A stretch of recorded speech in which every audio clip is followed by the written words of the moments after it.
Hello and welcome to Fantasy Take TV's trades video into round 15. We'll also go over the Sunday teams before we go over what our trades are for this week. Eno, what do we have here? Well, we got a debutant for the Pies, which I think we knew about today, in Isaac Chug, who's I think he's been on the emergencies like bloody 10 weeks in a row, it feels like. So he finally gets to go.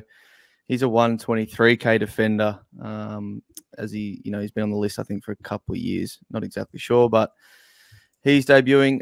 Big one here for Giants, probably Phil Davis is back. So if you have Himmelberg, I mean, he's been named at centre forward every week, even when he's played defence. But to me, looking at this team with Haynes is back there, like Phil Davis can't play anywhere else but defence. So I just feel like Himmelberg has to be a forward in this game. And they're running with Lockie Keefe as the ruck. No Briggs. Yeah. No Briggs. So good game for DC, hopefully. Yeah. Not much else to see unless you guys see anything quickly for this game. So just on the Chug coming in, I think the only potential implications for Nick Dacos and what position he plays, because I think Chug's a defender. So whether he gets pushed more up to that wing, half forward, or onto the ball, which is what they were playing around with a little bit. I think we saw him scoring better behind the ball, so I guess that's the only consideration there. On the GWS side, I think this doesn't look great for Himmelberg with Keefe as that number one ruck. Haynes can play up onto the wing. They've experimented with, not that I particularly loved him in that position. So yeah, I don't know. I think Himmelberg's probably playing ruck. Yeah. Maybe they still put him behind the ball, but yeah, not great. Not a great situation. Also, Tim Taranto. Confirmed in. Yeah, so. Named on any concern with him being named 22nd player?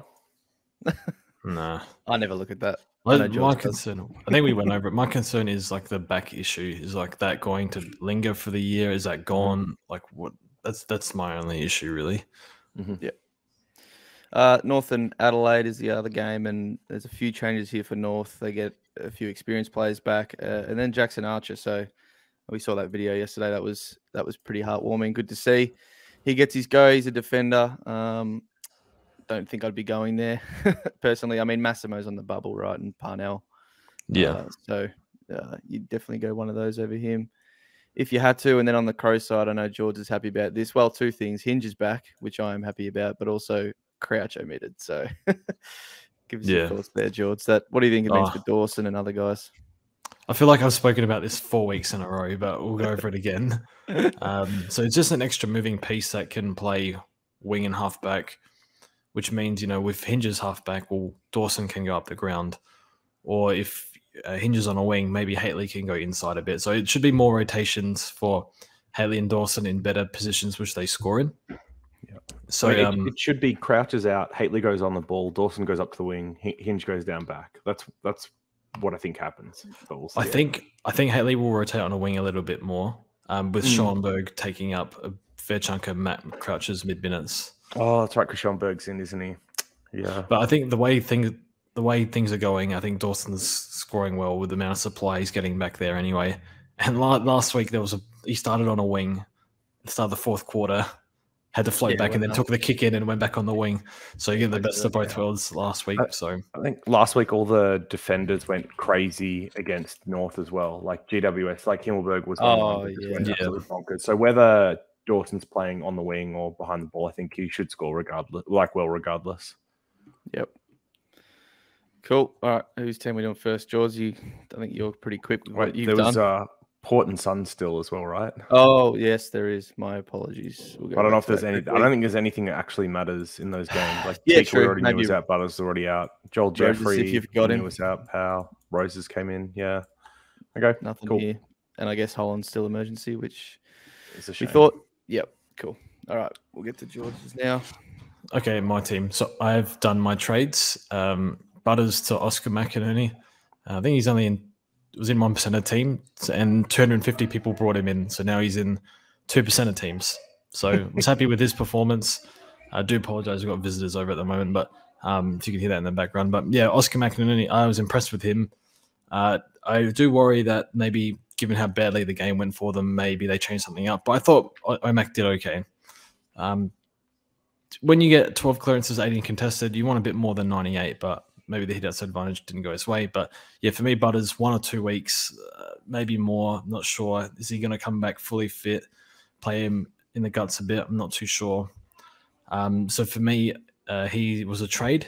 And one of the reasons why I picked Oscar McInerney instead of going for a forward, his dribbling record is pretty good. I can get Hobbs cover as well. And I feel like we've seen how badly the ruck line has been hit this year. This has been a complete disaster the past few weeks, and I don't even know how many trades I've used in this ruck line this year. So for me, durable, potential for upside scoring, just let him sit there for the rest of the year and hopefully cover with English. So it works for my team, the bit more safety in going a ruck rather than going a forward and leaving English in the ruck line, which would have got me a 0 anyway, which I can't have that. So that's my trades. VC Neil failed, a little bit annoying. So if you went Oliver or VC on McRae, probably in a better spot. So I'll be going Captain McRae. Yep. I think the only thing with Big O is the only other really viable ruck is Shrek. So it just depends what he does the rest of the year and how many points that goes there, So we'll see. Yeah. Luke Jackson would have been the other viable one, right? Well, gone back next week. Next week. Not for 2 trades, Petito. That wasn't viable. Not 2 trades. Oh, please. I don't want to hear Petito that. 2 trades. We'll be 1 trade next week the way things are going. So that'll be put to rest. Rumor has it they remove a T from his surname for each trade he uses from here on out. Oh, no. Getting pretty bad. So yeah, that's how I line up. Hobbs covering this week, and then just hang on for dear life. Hopefully next week. So yeah, Connor McDonald also back, so maybe he can cover if possible if Laird's a late out. He was a bit sore this week, but sounds like he's playing. So see how we go. Cool. We'll go to JD's. Who have you got, mate? So I had my final upgrade to do this week, which was always planned to be McCartan to Bont. So going to execute on that one and then have both English and Butters. But I think I'll trade Butters to Heaney for kind of the reasons George has outlined. Just don't know if he's going to come back 100%. And how, like, the length of that knee. There's probably as much of a risk with English that it's like as long of an injury, like that he misses a second week. But yeah, have to trade one of them just because I've only got Clark as forward line cover, and I really don't want to wear that for too often. Then I guess only other things is like vice captain. So I didn't want to go Oliver Neal because I just didn't know who was going to be the pick of the bunch from that game. And I probably would have let Neal of the 2 anyway. So glad I avoided that and went McRae to Laird. Now some concerns about Laird maybe having some, I don't know. There was some issue, right, where he trained away from track. He was a bit sore, whatever, trained away from the main group. I'm not too worried about that. But as a backup option, I'm actually like pretty happy to go Dawson if Laird's like a laid out or something like that. Gee, he's not putting it anywhere near the Shrek. You've got the option to VC him into Laird too. No. I want McRae. Yeah, definitely. And I don't think I can captain Darcy. Darcy. Well, we'll look at my team. I'm tempted to. But you can VC into Laird because I don't have the Laird. So I feel like that is what I was going to do if I got Laird in, but I can't get him. So I don't know. Just something to think about, a bit of ceiling. But McRae should be fine. Can I just say, now I can't believe that you have Heaney and we don't. But if Taranto goes well, because I know you are a bit interested in Taranto and Heaney does bad, I don't want to hear the blame on us. Wow. Look, here we go. Taranto right here. Team Taranto. He's coming in. Very well. All right. Yeah, fantasy, definitely better for fantasy. Yeah. And a bit more leeway there. You can trade him out if things go pear shaped. Cool. So yeah, your team's done. Yep. So how many trades again? Was it 4? 4. Yeah, 4 and 4. Oh, that's nice. That's nice. Yeah, I am still weighing up whether I actually do Taranto over Heaney still. Like, it's a live decision. I don't think I've got to make it tonight either, so I can wait until Saturday to make that choice. Quickly, we'll talk about this. I think a few people have brought it up during the week. You've got 4 trades. Let's say in 2 weeks, you're still going well, haven't used any. Use that little cash to get Shorty up to Stewart. Is that in the mind? Yeah, Shorty up to Stewart, or maybe like Merritt to Steele or someone like that, or Cripps to Steele. Like, it have to be in one trade, obviously, if it works. Yeah. I think those are probably like the ideal luxury ones, I would imagine. Keep an eye on. Yep. Or what these Baslenka's not really going to get cheap when he's back, is he? Oh no, he dropped a little bit. 4-1. Yeah. Why is that? To be the other one? I don't know. He's probably not as good as an option as the other two. Just got to He had see a how you go on 67. injuries for 2 Yeah, weeks. because the problem really. is he's got to come back and then he's got to have play 2 more games to like Probably be too drop late. in price. Yeah. Anyway, See how you go for injuries and whatnot. all right, and Eno, my you're up. team, yep, pretty much just about to lock these in. Butters is going, and the team's dictated who was going to go here, and Cooper's dropped before Danger's even back. So I think I'll take the 100K from him. Who I bring in is the bigger question, which we can probably speak about. Is it Carmichael? Is it Cully? Is it someone else? I think Carmichael's probably the best chance of getting a game.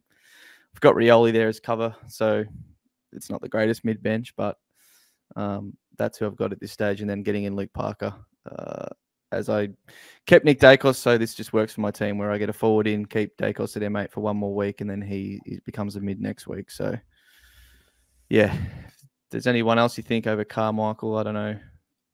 Is he probably the best option, George? If they're going to debut Carmichael, wouldn't they have done it this week with Degoe out? Don't know. Maybe he just had an injury, right? Didn't he? So maybe they want a few weeks in. I don't know. Look, there isn't really a much better option, is there? I think you have. I don't mind Cully. So there's Cully and Carmichael. So Cully did well in the VFL. Carmichael clearly has a better scoring profile, and by the sounds of it, Craig McRae's been quite impressed with him. So it sounds like maybe needs to learn the system a bit more. But I think they think he's a reasonable chance to come in at some stage. Maybe it's 2 or 3 weeks or something. I went Cully at the time. I'm not too sure. And to be honest, I actually wish I went a defender mid loop, because that way I could get a defender to cover a mid injury, which I was thinking about. That's another option I have. Yeah. Because you have Clark Rioli. It's not the greatest sort of. I always actually expect one of these to play the year or be playing in any given game. Yeah. May not be both, but yeah, defend. That's right, because having 4 defender mids, like we spoke about this a few weeks ago, that could be handy. At the same provided time, Massimo, I think this Thompson will come back, right? So I'll have cover here, can put one of them on and bring one of them into the mid. So I'm almost thinking, I think if you want cover late in the year, the best scorer on your bench will probably be Carmichael. If he gets a gig, it'd be awesome. Yeah. So I'm not sure. I guess it depends on how you feel about. I have to get one next week anyway to do the Dacos upgrade. So maybe I'll wait and get 1 more week of info, and just do that loop this week. Maybe that's a better way. That makes more sense. Yeah. So maybe I'll change that. Won't do it now. And then, I'll just loop the best of Clark and Curtis here in the forward line. Make sure I switch Tickle down here to use him since just for the schedule. So, that's it. Dacos becomes, I think with the cash, he'll go up quite a bit with a 13 break even, provided he goes all right. I think it'll be about a fight, anyone sort of under 600. So unfortunately it won't be a Lead or a Mills, but it will just be someone like a Steele, see how he goes first week, maybe a Brayshaw, maybe a Sam Walsh. So I've got a few options there. Just make that call next week. And I've got the VC on McRae and the C on Shrek. Whether that comes to fruition, who knows? But I think what I was also thinking is VC into Wits. But Witsy is a bit hard to trust, but it is Port. They do have, I think, just Finlayson, no Hayes back. So it's a bit of an easy matchup. So maybe I do that instead. Not too really fussed at this point of the year and how I'm going. I might just shoot for the stars. So wouldn't advise it normally. Would have probably VC'd near last night. So then see McRae like you, George. But at this point, I'm just sort of having a bit of fun. So Sean Darcy did score a 193 against Carlton back in 2021. Yep, and this year, JD, it was 90.5 against him before he got kneed in the head. Yeah, so against DeConning, right? So he he killed Pitto early, unfortunately, in that contest. So then he had TDK. Yeah, so it is something I'm thinking about. Yeah. TDKs we went 193 on as well. All right, you twist some arm a little bit here. Well, you've got Laird. If I had Laird, I'd be doing it for sure because you got that backup. I know Laird's fine, isn't he? There was no real concern. So I'd be happy putting a C on him as backup. Yeah. Anyway, that's where I'm at. Yeah, I'm very worried not owning Darcy now because I think a lot of people would have fixed. There's no other rucks this week. It was fine when it was gone and you had him, but now it's like, who have you got there instead? Now it's either him or English or Donkey pick like me. I guess Luke Jackson for a few weeks, but someone you'll probably have to trade. So yeah, what a line it's been this year compared to the last 4. Crazy. Yep. Right, I think we can wrap it up there. So yeah, I think it was a bit more fun Supercoach this week for a lot of people were picking like a forward option that they weren't thinking about.